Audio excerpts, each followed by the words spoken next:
Thank you for being with us today. My name is Jonathan Bluestein. I am a best-selling author and the head of Blue Jade Martial Arts International, as well as an amateur scholar of traditional Chinese medicine. And today I am proud to present my mentor, friend, and a person I very much cherish, Professor Stephen Jackowicz of Long Island, New York. So, Stephen, please introduce yourself to us. Well, thank you, Jonathan. I'm Dr. Steve Jackowicz. I currently serve as the chair of the doctoral program in traditional Chinese medicine at the University of Bridgeport in Bridgeport, Connecticut. And although I am a Long Island native, I make that commute to Connecticut regularly. I'm excited for us to talk about traditional Chinese medicine and share some of our views and ideas out there. And I've been lucky enough to be involved with East Asian medicine for, the large part of my life, starting my study of it back in the early 1990s. All right, that's a long time. You've been in practice a long time.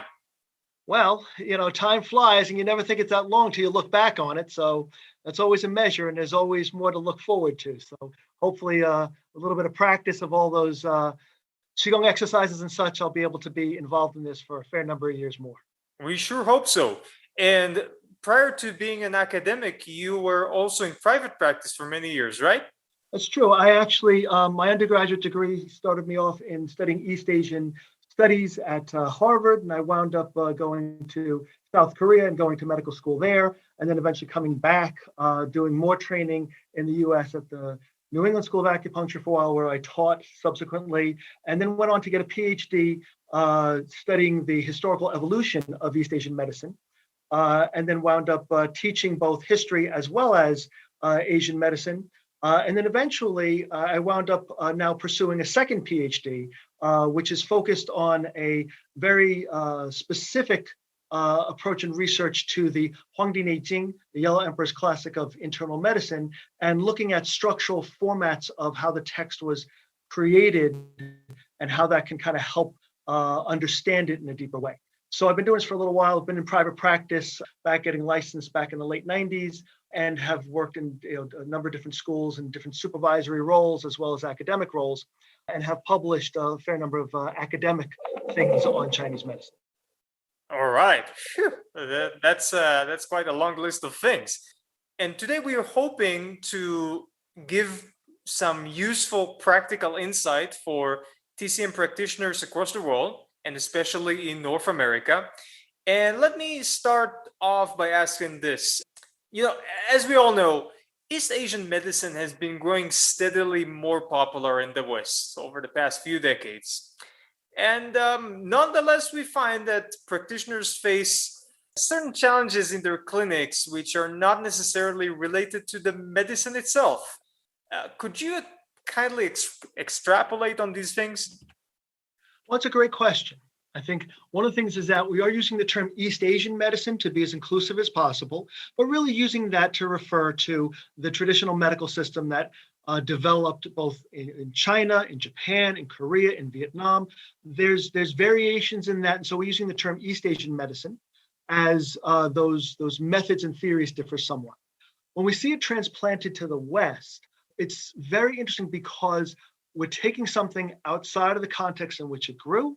We're taking something that then the practitioners who study in the West, many of them did not necessarily grow up using it, and nor did the patients. And so there's a bit of a difference with the way people come to it in the West, and a bit of a difference in how the field has formulated in regards also to Western medicine, and where the two systems, the Western and the Eastern, really are a little bit different and have integrated to some extent, but not in the same way that you see in East Asia itself.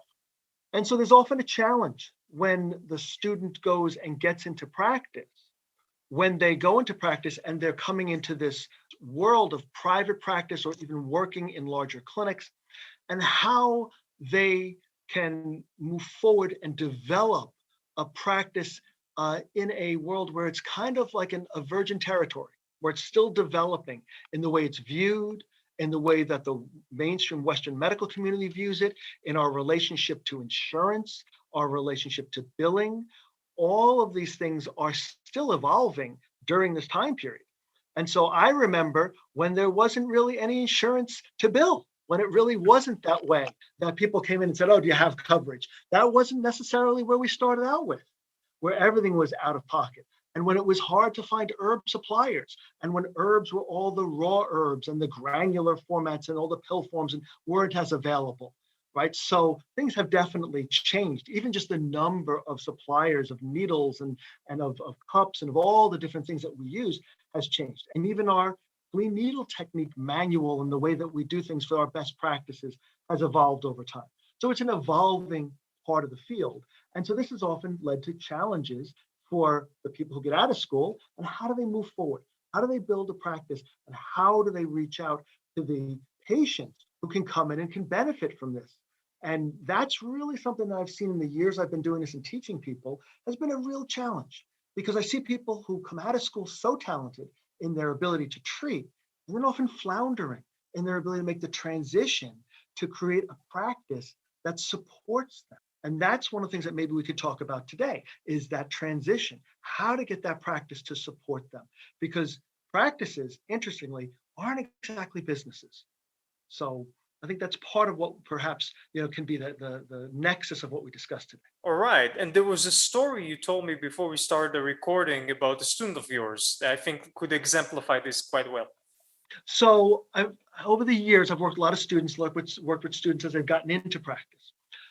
So one of the things that one of the students had contacted me this number of years ago, and had gotten out of school and was going through what we call boom bust. Boom, all of a sudden people come in and it seems like it's busy and it's a groundswell and it's going. And then bust, the numbers fall off. And all of a sudden it seems like everybody deserted the practice. And he was really confused. And he's like, I don't get it. I'm working as hard as I can. I'm trying to keep their interest at heart. What's going wrong? So we talked about this, we looked at it. And one of the big things is that the question of not treatment, the question of treatment plan, the question of how do you string together the treatments into a larger plan? How do you communicate that plan to the people? How do you get them to understand that this works over time? So with the student in question, we had to look at and say, well, what were you doing? How are you talking to them on their intakes? How are you talking to them on the first day they come in? How are you explaining to them that this is progress over time? And progress over time requires you to keep going. Are you making the analogy to them that this is like going to the gym, where exercise pays off over time, that this is like physical therapy that pays off over time? And are you setting benchmarks when you're going to reevaluate? So for the student in question, who was doing a lot of musculoskeletal work, right, to say with the people, all right, we've got to quantify some of the measures, measure what's going on, give a number, use a goniometer, which measures the angle of a joint, to say, what range of motion do you have? How much can we see that change? Measuring that over time, but also sticking to a plan, saying, all right, we're going to work 10 times, then reevaluate and do a little reevaluation. And in the reevaluation, letting the patient review with you the things that they came in with, saying, wait a minute, your range of motion was here. Your number of hours you slept were like this. You rated your sleep quality this way, right? Showing them all the things that have changed so that the patient can realize the change, incremental.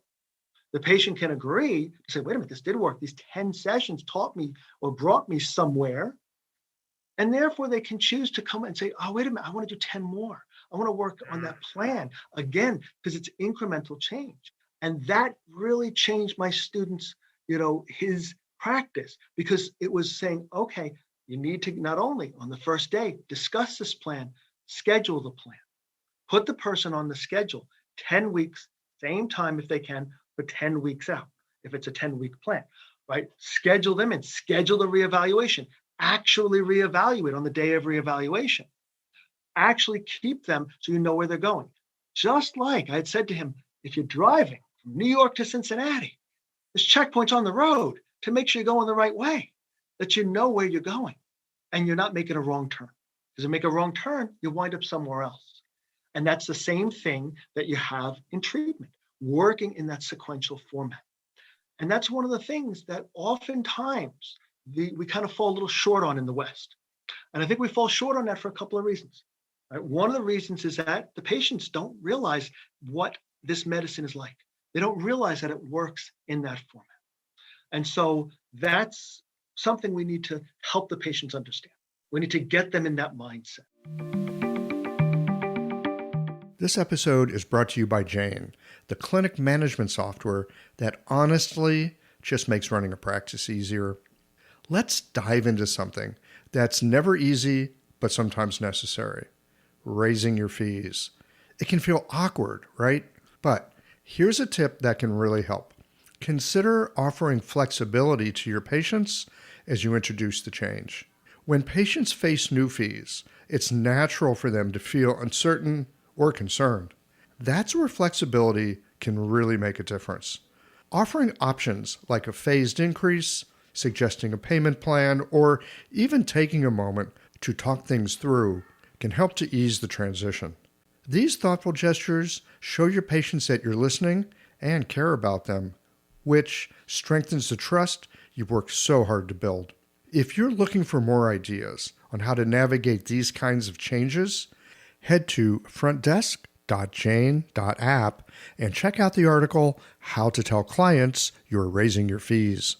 One last thing, if you're ready to give Jane a try, you can use the code QAJ1.9 for a 1-month grace period on your new Jane account. Another thing is that oftentimes in student clinics are great, but student clinics are a little artificial. They work on a semester base. Maybe the patient says, I'm coming every day for the semester. The intern doesn't really feel the same relationship to the patient as they do when the patient's helping to pay their rent. When really the person coming forward, there's a financial component that you want the patient to come. You certainly want them to get better. It's medicine, but you also can't keep your doors open if you don't have a patient volume. So the relationship is different when you go into private practice. It changes things a little bit. And when you're in a student clinic, you're kind of stuck a lot of times on, well, this person's going to come on the Monday shift at 2:00. Maybe they should come twice a week. Maybe they should come once every 2 weeks. Maybe they should come 3 times a week. Different concerns require different timing, but you can't always pull that off in the student clinic. You really are kind of conjoined into the structure of the student clinic. And the intern certainly has to learn from the supervisor. The supervisor has a certain point of view and a lot of experience, and that's wonderful, and you'll learn a lot from those supervisors. But at the same time, maybe the supervisor is putting this patient into a certain level of understanding or a certain bracket that the intern doesn't have yet. Either the intern's not up to understanding what goes on, or the intern would have approached it on a more basic level, which maybe would have worked, but it would have taken more time. So a lot of times you work with the supervisor and you say, okay, that's the captain. I'm going to follow the captain. I'm the player. And that's fine. Once you're in private practice, you go into the room with the patient and close the door. Well, I guess you're the captain. And you got to be the playmaker on the field, trying to figure out what to do. So that part is often a challenge in transition. All right. So I think if we segment everything you said into 3 main issues, so I'm starting from the end. First being a type of relationship that one needs to learn to develop with patients in private practice, which is different to the type of relationships that he or she had when they were in the student clinic. So that's one important thing. Another thing is numbers, scales, and benchmarks, which we may have for ourselves. They're not necessarily shown to the patients. So it's fine and dandy that someone has this in their papers, on their computer, in their mind, but unless the patient sees those numbers, scales, and benchmarks as they affected him or her, then it's not as effective, because they have to understand it on the same physical level, not the theoretical, technical level, but the same physical level that the practitioner does to see that progress. And thirdly, I'd like to quote Will Durant here. Will Durant, the author of The Story of Civilization, an 11-book volume collection on the entire history of mankind from prehistoric times to Napoleon. And he was summarizing some of Aristotle's teachings by writing thus, that we are what we repeatedly do. Excellence then is not an act, but a habit. And I think this relates to the first thing you were saying, that the patients come in and they believe that the medical procedure, with accordance to TCM principles, is going to be something akin to a surgery.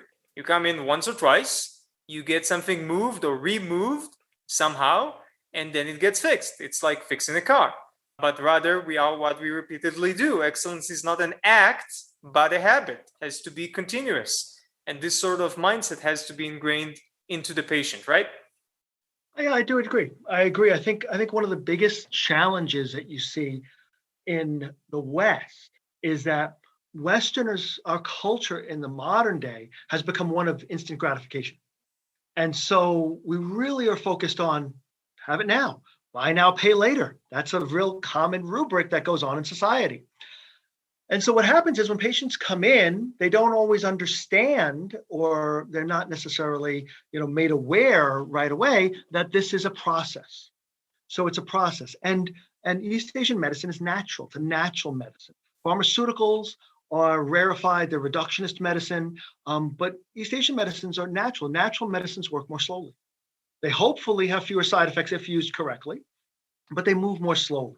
And so you need change over time. And the person has to understand that it's an incremental change. And the patient has a hard time, many of them, certainly not all of them, but many of them have a hard time recognizing incremental change. Even if we use number scales, such as, oh, my pain's 9 out of 10, my pain's 8 out of 10. Well, if it goes from 8 or 9 out of 10 to 5 or 6 out of 10, that's a lot better. But that's sometimes hard because it didn't just stop. And the movement coming down, which may take weeks, is challenging many times for the Western patient, as opposed to an opioid. You take an opioid and the pain's gone. It comes back when you stop it, but it's gone. So that's a big challenge to say, wait a minute, you've got to get them to understand how incremental change occurs. So that's one big thing right there. I'd also say that it's based on the principles that the practitioners utilize and are clear, because if we want to go back to the Huangdi Neijing, right, the section 54, chapter 54, which is the exposition on needles, it says clearly in there, your success or failure, the difficulty comes through your principles. It's right there in that chapter, saying if your principles are strong and you understand it clearly, that's how you define that. So the practitioner and patient need to be very clear on that. Sun Sum Yao in the Chenjin Yao Fang, the collection of 1,000 gold pieces, it's 625. So the first step in treatment is control of the patient's mind, meaning meeting their expectations, making them understand how that this is a process. And traditionally we say, for every year you've had the problem, it's a month of treatment. So a 5-year problem is 5 months to see it get to a level where it can hold steady in the remediation. That type of communication is so necessary to take the patient and understand that, especially the Western patient who did not grow up with this, who did not have this going on all the time. So that's really an important part of building a practice and building things so that you can maintain that and have the practice be the platform for good work. Because as we said before, practices aren't exactly businesses. They're a little different. So this is seriously fascinating stuff. Let me ask you, in your opinion and experience, how can a former student and current practitioner bridge the gap between the formal schooling and the requirements of private practice? According to the examples you just gave now, perhaps some of that bridging the gap could be found in the classics, actually? Well, that's a challenging question, because the thing is, the classics is a very amorphous term, right? We're talking about East Asian medicine. We're talking about a medical system that spans thousands of years. We're talking about books, many, many, many, many books, and less than 5% of all the classical literature that exists has been translated from classical Chinese to modern Chinese. And of that has been translated to modern Chinese, and an even smaller percentage has been translated into Western languages. The majority of things that exist have not been translated. So there's no way anyone can be familiar with all of the classical literature. It's just impossible.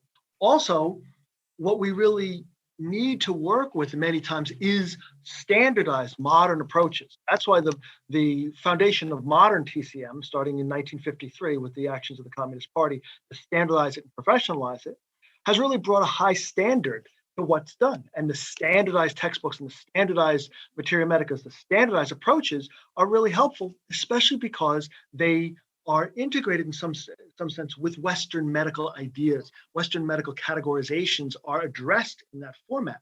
And so certain things like high blood pressure. High blood pressure was not addressed historically, classically. It's a modern understanding with the ability to measure high blood pressure. There are patterns historically that existed that we've been able to summate and say, oh, those were blood pressure unchecked, right? But even like that, or viral hepatitis was not understood because they weren't able to check for the virus, but rather, right, we've been able to understand certain patterns that showed up separately that were caused by viral hepatitis.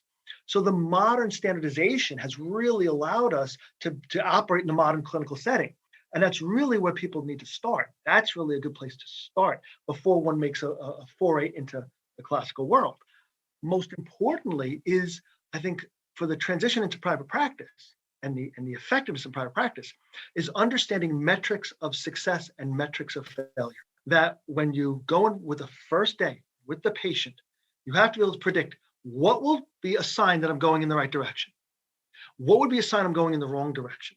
And you can have a large range of how you do that. You can follow something like the Kazato method of the Japanese, which focuses very much on pulse, and say, oh, certain positive pulse changes could mean I'm going in the right direction. How do I chart those and go forward, right? Or you could, work with certain constitutional ideas like you see in the Korean medicine, where you're like, okay, this constitution has this tendency. How do I predict the tendency of whether it's healing or whether it's degrading? If you look at the modern TCM ideas, where we use a lot of numerical quantified measures, where you might use a goniometer to check the range of motion, where you might use pain scales, where you might use standardized approaches to create a quantified metric and say, this is the metric of me moving forward. This is the metric of me moving backwards. And then be able to pilot that forward. And as you mentioned earlier, Jonathan, communication with the patient, where you might have that in your notes, but the patient doesn't understand, this is where we're going. And this is why I need you, patient Mr. Johnson. This is why I need you to do these exercises. This is why I need you to do this and change your diet this way, or to take these herbs on this schedule. Having a thriving, profitable practice is one of the most healing things you can do as a healthcare practitioner, because a robust business is the ultimate expression of vital chi, and that's the heart of our medicine. I'm Julie Bairdontlock, and I help practitioners grow nourishing, profitable, authentic businesses that embody the generative cycle of Chinese medicine. This isn't about all yang all the time. It's about expanding your own internal capacity, growing collaborative relationships with your patients for ethical patient retention, and marketing as an extension of this medicine, not a necessary evil. You already know that everything is connected in your patients' lives and bodies. The same is true for your business. When we align your systems, your schedule, your pricing, and your offerings with you, we create flow, which means more spaciousness, more impact, and more joy.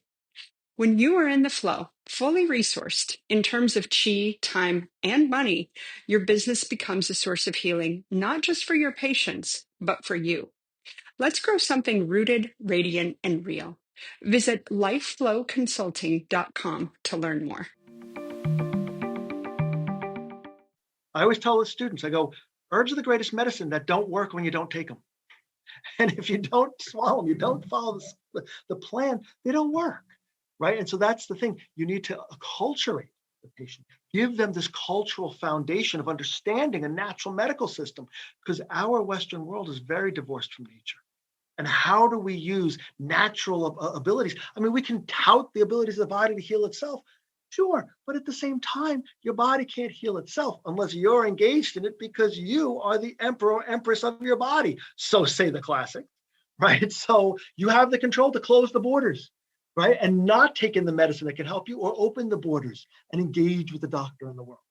So it's part of that planning that really helps make the person survive in practice. And that's why you need to help the patient understand. We can call it control the patient. And then maybe people go, oh, control, they don't like that word. All right, well, the Chinese word zhi for control or govern or treat, all that, if you look at the character itself, it has the water radical, it has the dam radical, and the mouth radical. And it is the word to govern, like govern a country, or it means dam the water to feed the people. And so that is the word used to treat someone. which is to control the waterways or the fluids in their body and nourish them. And therefore, control is not a bad thing. But if you don't control the patient enough to understand how to move forward, then they are always caught in their pathology. And as one of my teachers said to me, he said, if you could cure cancer and you don't tell anybody and you don't guide them to the 10, 15, 20, 30, 40 treatments that they need, then you're going to hell.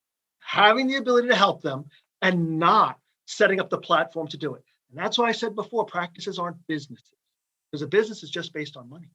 But a practice is a platform for the good work that you're going to do. You got to pay the rent, you got to pay the electricity, you got to buy the supplies, you got to get the cleaning supplies and do all the good things that you do. But you have to understand that the practice is supported by those financial dynamics, not driven by them. And that's very important. And if the plan is there, and the person will come in, they'll get success. The practitioner will be able to have the finances come in to support it. They'll be able to have enough finances to support them. So when the hard luck case comes in, they can give the person a discount, where they can help the person out who can't afford it. That can't happen if you're starving. So that's why it's important to get those things going and help the patients understand and be acculturated to that model so they know what to expect and know how it works, and then they can get the most out of it. All right. So you said something very interesting that I would like to ask you about the practice not being a business. But first of all, before we get to that, I would like to quote the famous Chinese medicine sage, Tony Robbins. Well, not really, but he's a controversial figure, but you could definitely not say that he's not a smart guy. He is. And like him or not, sometimes he has sagely advice. And one of the important things that I learned from this man was that he said, when you would like to motivate people to do something, goals are good, but they are not superior. Because if you set goals for yourself, or people set goals for themselves, or you help them set goals, that's little increments that they could follow. But what really defines what a person is going to do in the long term is how they view themselves, their self-image. So if a person decides, just for instance, that they're going to be sick forever, and they have this image in their minds, it doesn't matter how many goals you set for them. So in discussing this very important topic of how to control the patient, it's one thing to tell them take your meds on time, but there are underlying currents of how they view themselves and their condition, and whether they can even get out of their condition, because maybe they've been told by 20 practitioners prior, or maybe they've even just been told by someone in kindergarten, then they'll always have this, they'll always be that type of person. And that's their self-image. And that self-image casts a very big shadow over everything the practitioner does. So if you could just, before we get to how come the practice is not exactly a business, prior to that, could you talk a little bit about controlling the patient in the sense of helping them change their self-image? I think that's a great question. It's a great observation. I think this is really interesting, right? Because in Chinese, there's multiple terms, especially in classical Chinese. And classical Chinese is what the classics are written in. And the classics are very, they capture the imagination of the Western student. Classical Chinese is a dead language. It's a language like Latin. Right? Latin is the ancient form of Italian. And a modern Italian speaker doesn't intrinsically speak Latin. They might have a leg up on learning it, but it's a little different. Classical Chinese is different than modern Chinese. It's the old form, and those words changed over time. And so we're talking about thousands of years, and also that was the way that things were written in those other countries, in China, Japan, Korea, Vietnam. They also used classical Chinese to write things down, much like Latin was used throughout Europe. And I mention that simply because when we're talking about these old books, we have a lot of terminology, and the words are very specifically defined. So in Chinese, we have the word bing for disease. And Bing disease is a core idea that you can have a disease, and a disease has certain patterns and certain things that link together in it. So the disease itself may have sub-patterns, the patterns that are there. But there's also the word ji, which is the word suffering. And this is why I bring this up, is because you may have a disease, but your experience of the suffering of the disease can be very different from another person with the same disease. So two people who both have what we call B syndrome, which is most times a type of arthritis, right? They have arthritic degradations. They may have the same range of motion. They may have the same presentation of this, but Their suffering may be very different. And that's the mind. That's the mind. The mind, how does it view things? How does it look at things?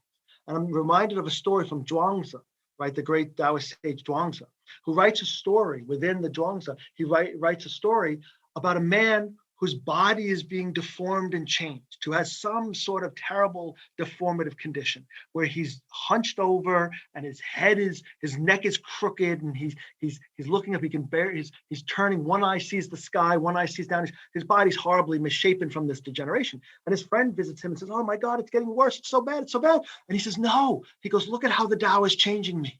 He goes, before I could not see heaven at all times, but now I can see heaven above. He says that every time I change and every day I get up to say, I'm in a different world, but my body has changed my position in the world. And that story is really a story about suffering, a story about mind. It's a story about how your perspective changes your potential. That potential and perspective are really the issues of mind. So as you said, if you are convinced that you're sick forever, if you're convinced that you're not able to heal the way you want to, then that's true. It's the way it is. And it has nothing to do with the power of belief in Chinese medicine or belief in East Asian medicine or belief in Western medicine, because medicine doesn't work on belief. Medicine works on certain physical dynamics, calling even qi a physical dynamic. But rather, if you always believe that it's the end of the world, then I guess it is the end of the world, right? That it's a terrible thing, right? Because it's a sunny day. You're like, oh, damn, it's so hot. You're like, it's a rainy day. You're like, I guess I can't go outside. No matter what, you can, William Blake said, man can make a heaven of hell or a hell out of heaven, right? That ultimately you have that ability. And that needs to control the mind. To control the mind and let the person have the confidence to say that the treatment plan can take you somewhere. It's medicine. It's not magic. It does not work 100% of the time. And ultimately, life is a limited quantity.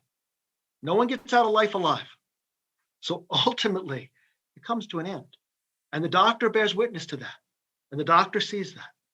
And the question is, the patient who comes in, how can they change to be in a different state? How can you have a transformation on their zhuangtai, the structure of their qi, and thereby change that so that their jing, their essential core of being a human, can move through the qi, the metabolism of being alive, to elevate to shen, the spirit of being aware and conscious. That's the medicine. That's the sanba. That's the three treasures. The treasures that we talk about in Chinese medicine all the time. And that's the flowering of spirit that we're after. And that's how, if people have read Lonnie Jarrett's book, Nourishing Destiny, he's very famous in the TCM world for writing a book about what's the purpose of medicine. But the purpose of medicine is the nourishing of who you could be. And who you could be is not metered by the mud and the minerals that make up your flesh. It's that is the encasement of your spirit. And so how do we work on that? That waxes a little bit philosophical, right, in some sense, but at the same time, that's what we mean by control the mind. We don't mean control the mind as manipulate them and get the extra money out of them. No, not that at all. But rather control the mind to say, we're going that way. Guide them. The very character Tao that everyone's so fascinated with, the Tao. The word Tao is made up of the Chinese character for the back of your head and the road. And the Tao is the guy, the Taoist. The Tao is the symbol of the person going down the road that you get to follow. And then he'll take you somewhere. You'll get something out of that practice. That's where the doctor can engage Yi Dao, the Tao of medicine, to guide you to a better place. And that's what I mean by control. So it's very important, because if they don't know that 10 steps, 20 steps, 100 steps takes them somewhere else. They go, why am I taking steps? Right? Each step may be a little uncomfortable till it gets you where you want to go.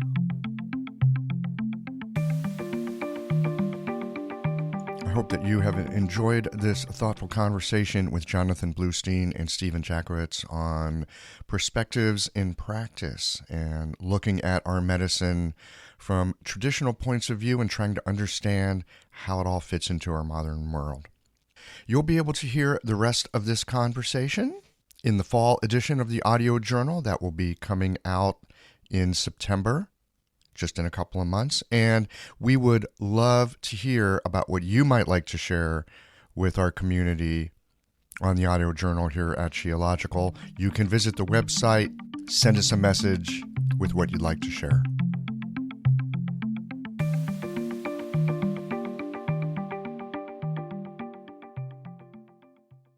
Well, here we are at the end of this episode.